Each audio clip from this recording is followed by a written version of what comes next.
un procureur il peut non baal ma rek ci lu ndaw un procureur il peut mentir ou il ne peut pas mentir. léegi kay ma wax la. non oui ou non. non da nga ne il peut. non kon continuer bul développer oui ou non il peut mentir ou non. un procureur il peut mentir ou non. Non il peut mentir ou non il peut dire la vérité ou bien ne pas dire la vérité. lii la grande différence qu'il y a entre un juge et toi. non loolu yëpp non mën nga continuer sa raisonnement. bu la neexee nga bañ a tontu. non du loolu ça veut dire c'est là que je dis il faut savoir. Moi je suis journaliste. Charles loolu man benn question rek laa laaj. libre à vous de répondre ou de ne pas répondre. Maintenant je vous réponds sans pour autant que vous puissiez dire quelque chose et je dis ce que je vais dire. non dama ne la différence qu'il y a avec le juge le policier le procureur c'est que moi je pose des questions et toute personne est libre de me répondre ou de ne pas me répondre. Je ne suis ni juge ni procureur ni objecteur de conscience, moi journaliste. Que la question soit fermée ou pas. On est d'accord, Bamba? Je ne suis pas un juge. Par contre, est-ce qu'il peut mentir? Qui ne peut pas mentir?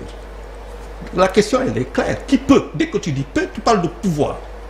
Donc tu donnes la possibilité. Qui peut mentir? Maintenant, est-ce que je peux dire à un procureur sur la place publique, vous mentez, il ment? Vous voyez la nuance? Je parle de nuance. Et s'il ment? Je dis encore une fois... Non, et si le procureur ment? Est-ce que tu peux dire sur la place... Non, attendez. Charles, si Malal ment dans une émission, dans une déclaration, ceux qui regardent Malal apprécient ce que Malal dit. Et jusqu'à... Ils peuvent dire que Malal ment ou Malal dit la vérité. Wow, mais je suis... Malal, tu n'as... Malal, ce que je dis encore... Non, ce que je dis...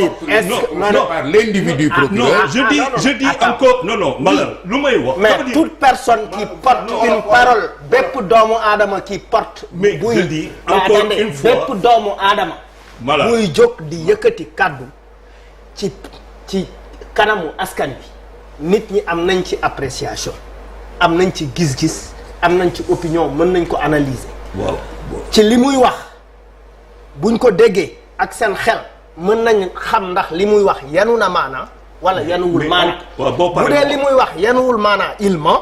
bu dee. pare nga Malal dama ne encore une fois léegi nag dafa am loo xamante ne da nga koy mën a dégg wala nga mën ko dégg nga mën ko dégg bañ ko bëgg a dégg. La question elle est simple. J'ai pas dit il ment ou il ne ment pas. Je dis est-ce qu'il m'est possible. Je parle de droit de me mettre sur la place publique de dire au procureur il ment. Lan moom aussi fekk commissaire. Mais foofu laa bëggoon séparer quoi pour ñu comprendre. Voilà. Le procureur ment quand il se comporte dans son métier, dans sa mission. La réplique de quelqu'un qui est en face de lui, ce n'est pas de dire qu'il ment, de le qualifier, parce qu'il exerce une mission. Quand vous le dites, Charles a raison. Vous n'avez pas en face de vous la loi, le procureur, le monsieur, mais vous avez la loi qui protège cette institution. Et malheureusement, pour les gens qui s'exposent à ces dangers, ils vont dire oui, ils ne mangent je pas. pose une simple question. La loi. Non, est-ce que yoon. Est-ce que yoon. Oui, allez-y. Est-ce que yoon. Oui. daf ñuy tere. bu procureur waxee. waaw. fekk li muy wax du dëgg. parce que président moo gën a fort procureur. et bés bu nekk nit ñi wax ni président bi waxul dëgg.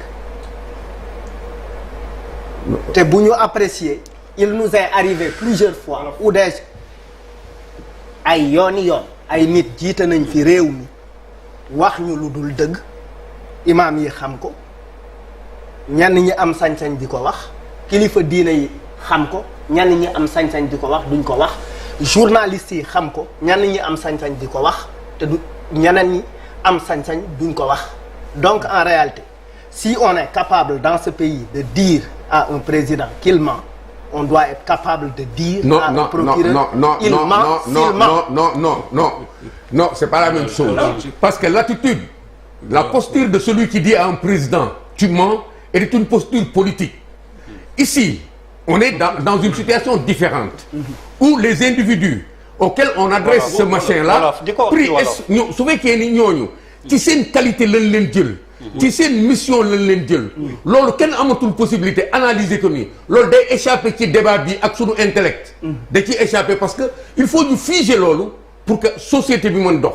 moo tax ñuy figer loolu bu la neexee nag nga ni président de la république day fen mais le procureur loolu dafa nekk li nga xam ne dañ ko tënk benn place protéger ko soo nee nag est-ce que ki nekk procureur mën na fen waaw mën na fen parce que nit dong la.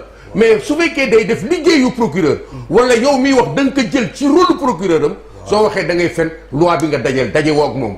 maintenant toutes les gesticulations sont possibles là-dessus parce que nous sommes faits comme ça dañuy xalaat dañuy raisonner mais li nga wax même si c'est pas faux ça n'empêche pas li Charles wax effectivement tu vas à l'encontre de la loi et on n'y peut rien.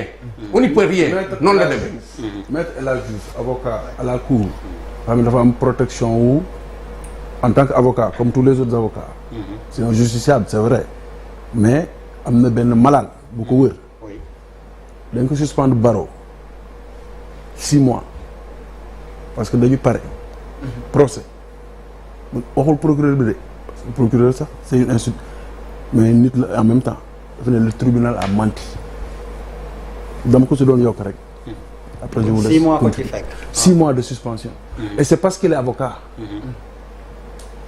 am na benn protection bu mu am mais bu doon moi le justiciable man maa nekk tribunal bi àtte ba pare ma ne tribunal bi day waxu dëgg outrage la au tribunal bu weesoo outrage au magistrat dañ may bu boobaa bu fekkoon ñu daanoon ma benn mën nañ maa daan ñaar wala ñett léegi nag na ku nekk jël sa responsabilité. Mais toi tu es revenu très élégant foo jógee. bu ma